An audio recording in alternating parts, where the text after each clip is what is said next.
Alors finalement, la cerise sur le Sunday, les lambda.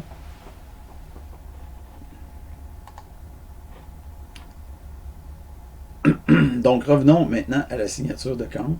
Donc public static in Kant, this énumérable sequence, func table prédicat. Donc le prédicat utilisé par Kant doit être une fonction de type func table qui prend un argument de type t, le type de la séquence que vous avez ici, et retourne un booléen. Donc quand on a une séquence de caractères comme une string, alors on doit fournir un prédicat de type func carbool. Donc le t ici est générique, donc si on applique ça sur un caractère, le t devient car, et là on a un func carbool. Si on applique ça sur une liste d'entiers, ben le type t va devenir int, donc là le prédicat ici va être de type func int bool. Donc par exemple dans le cas isUpper, c'est un prédicat de type func carbool, donc ça va être possible de passer cet argument-là à la fonction Kant. Donc, il y a moyen de créer des prédicats sur mesure. Donc là, jusqu'à maintenant, on a vu isUpper, isLower, bon, etc. Mais il y a moyen d'utiliser des prédicats sur mesure. Donc, ici, par exemple, on voit booléen est R, car C. Et qu'est-ce que ça retourne? Ça retourne si le caractère C est égal à R. Alors, si après ça, je fais Frédéric Guérin, .count est R. Donc, j'ai combien de caractères qui sont égaux à R dans mon nom? J'en ai 1, 2, 3. Donc, il me retourne 3. OK. Donc, dans votre cas, essayez de prendre une lettre. Si vous n'avez pas 3 R dans votre nom ou 2 R, essayez de prendre une lettre qui est répétée dans votre nom. Si vous n'avez pas de lettre répétée, ben, tant pis, je veux dire, ajouter des caractères à la fin ou je ne sais pas quoi, pour peut-être avoir une répétition. Donc, juste pour avoir un chiffre différent de 1.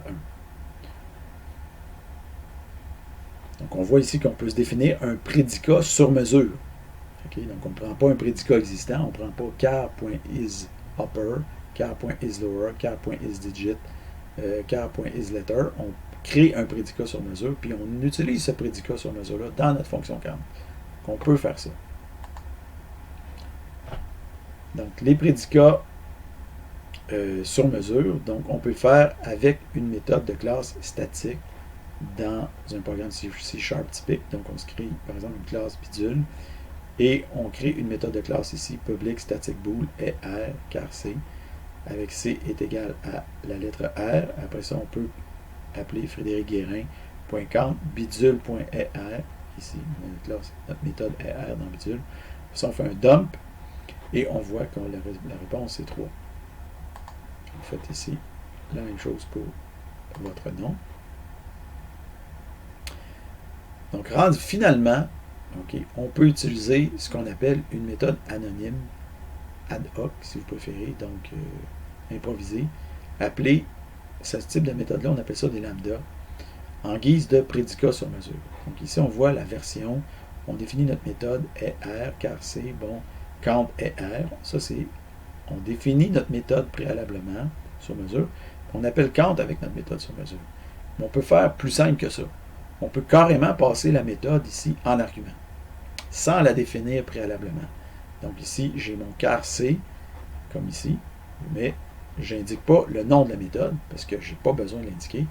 Puis je n'indique pas qu'est-ce qu'elle retourne, parce que le compilateur est capable de le savoir c'est quoi qu'elle retourne, cette méthode-là.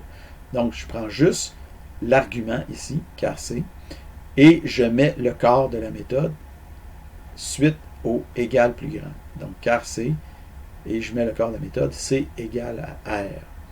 Donc ça, ce genre de construction-là, où la méthode est passée directement en argument comme ça s'appelle un lambda. C'est ça qu'on appelle un lambda. Okay? Donc ça, puis ça ici, c'est virtuellement la même chose. Okay? Et le résultat est le même. Et ça c'est 3, et ça c'est 3. C'est la même chose. Donc, comme je dis ici, le lambda versus méthode locale, on voit que ça et que ça ici, c'est rigoureusement la même chose. Donc, comme le nom est absent, on peut dire qu'un lambda, c'est une fonction anonyme. Donc, le code avec le lambda est plus compact, ne nécessite pas de déclaration préalable.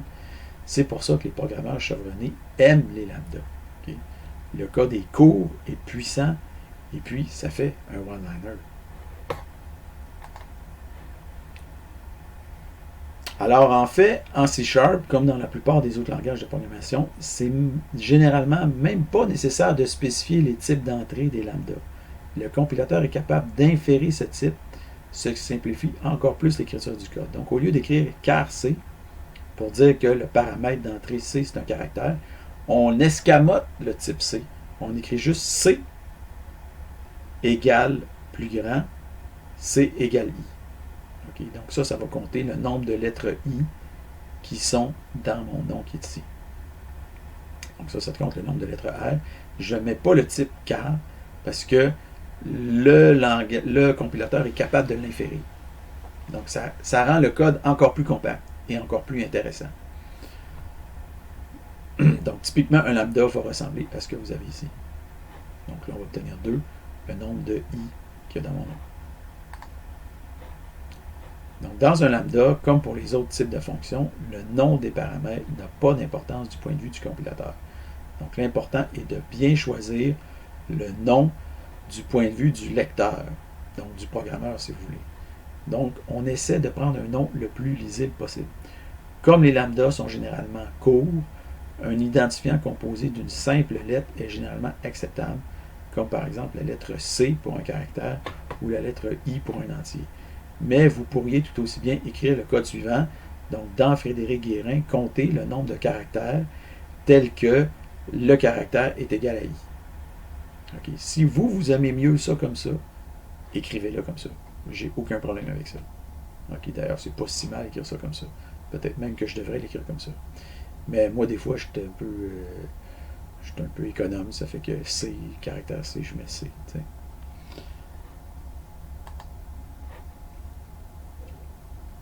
Donc, au lieu d'utiliser un one-liner en guise de lambda, vous pouvez utiliser un bloc de code.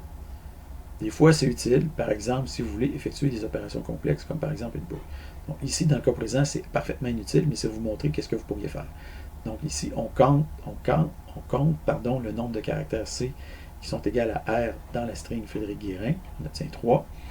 Ici, on fait la même chose. On compte le nombre de caractères C, mais cette fois-là, on fournit un bloc de code en guise de corps. Au lieu de juste une expression, on fournit un bloc de code qu'on mène par une accolade ouvrante, on met une accolade fermante. Évidemment, il faut fermer la parenthèse après. Et dans le corps, ici, on met du code comme on mettrait dans une fonction normale. Ça veut dire que ça prend un return cette fois-là. Donc là, on fait un return, C égale R. Vous voyez que ça devient ça. Évidemment, ça, c'est inutilement verbeux par rapport à ce que vous voyez ici.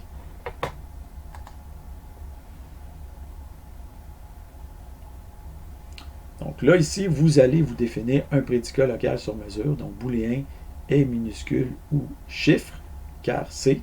Donc vous définissez votre prédicat ici. Après ça, on se crée un nombre aléatoire ici, 2, exposant, donc ça c'est c'est un bit shift, mais ça veut dire exposant. Donc 2 exposant le nombre que vous avez ici, newRandom.next24, donc un nombre compris entre 0 et 23. Donc 2 exposant un nombre compris entre 0 et 23. Après ça, le message, c'est Frédéric Guérin avec le numéro qu'on a ici. Le nombre de chiffres, message.count car.isDigit, ça compte le nombre de chiffres. Message.count car.isLower, ça compte le nombre de caractères minuscules. Et message.count est minuscule ou chiffre. C'est la méthode qu'on a ici qui va compter le total et on va afficher le message, le nombre de chiffres, le nombre de minuscules et le total qu'on a ici. Donc 7, on a 7 chiffres, on a 12 minuscules et on a 19 chiffres ou minuscules. Donc 7 plus 12, ça fait bien 19. Donc vous, évidemment, votre nombre ici va être différent. Donc vous pouvez combiner plusieurs conditions avec les opérateurs et ou opérateurs ou. Ici, là, vous pouvez combiner plusieurs conditions en utilisant les opérateurs et ou. Donc, vous faites votre saisie. Modifiez ensuite le programme de la précédente diapo pour utiliser un lambda au lieu d'une méthode locale. Donc là, la méthode locale est escamotée. Et cette fois-là, on fait un total égale message.count, puis on met ici un lambda. pour obtenir le même résultat. Bon, là, cette fois-là, c'est un nombre différent, 65 536, pardon. Le nombre de chiffres, le nombre de minuscules, le total. 5 plus 12, ça donne bien 17. Exercice, vous faites votre saisie. Exercice maintenant de comptage lambda. Donc, complétez le programme suivant en utilisant la formule la plus appropriée dans chaque cas. Donc, NB 3, 5, 7, ça donne le nombre total d'occurrences des chiffres 3, 5 et 7, tandis que NB 1, 2, 3, 4, 5, 6 fait la même chose pour les chiffres de 1 à 6.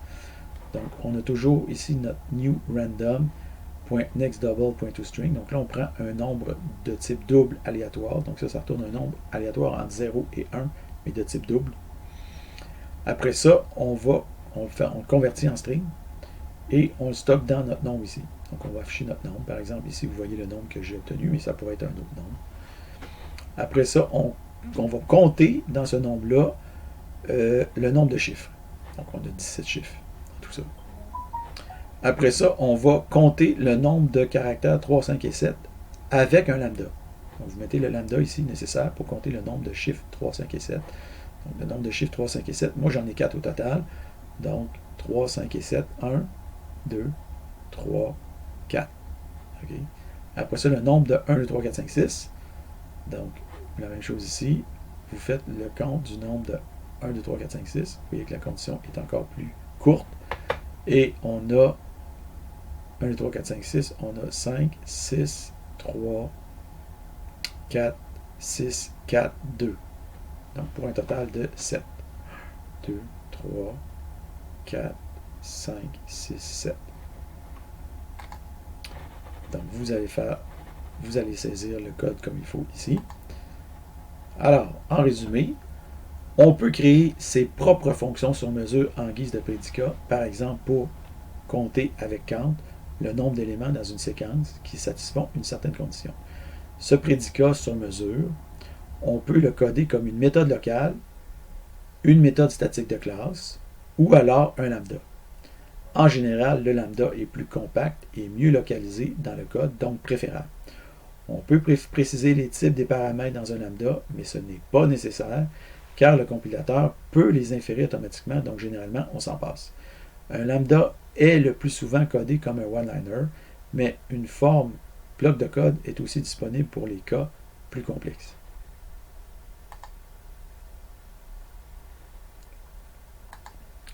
Alors, en conclusion maintenant, donc de manière abstraite, chaque fonction ou opération peut posséder des entrées, des sorties et des effets de barre. Le schéma fonctionnel aide à bien visualiser ces entrées, sorties et effets de barre. Les fonctions classiques n'ont qu'un seul canal de sortie via return, mais les paramètres out permettent d'ajouter des voies de sortie additionnelles. Un paramètre ref permet de modifier le contenu d'une variable dans une méthode. C'est surtout utile pour les valeurs et les objets immutables comme les strings. Le type générique func représente une variable ou un paramètre fonctionnel. Un prédicat est une fonction qui teste une donnée pour retourner un booléen. Par exemple, le prédicat char.isDigit est de type func_char_bool. De nombreuses méthodes utilisent des prédicats en guise d'argument, comme par exemple énumérable.count, qui fait partie de link. En guise de prédicat, on peut utiliser des méthodes existantes ou des méthodes sur mesure. Les méthodes sur mesure sont soit locales, soit de classe ou soit anonymes, comme par exemple des lambdas. Un lambda, c'est une méthode ad hoc, sur mesure et anonyme. Par exemple, vous avez C, pour lequel C est égal à R. Les lambdas sont généralement des one-liners compacts, mais on peut les écrire avec un bloc de code comme ça, au besoin.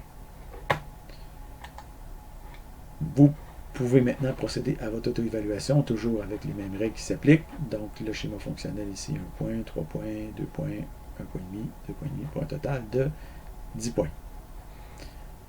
Quand c'est terminé, vous remettez le tout sur Léa avec vos commentaires et votre note. Donc, merci pour votre participation et au prochain module ou exercice.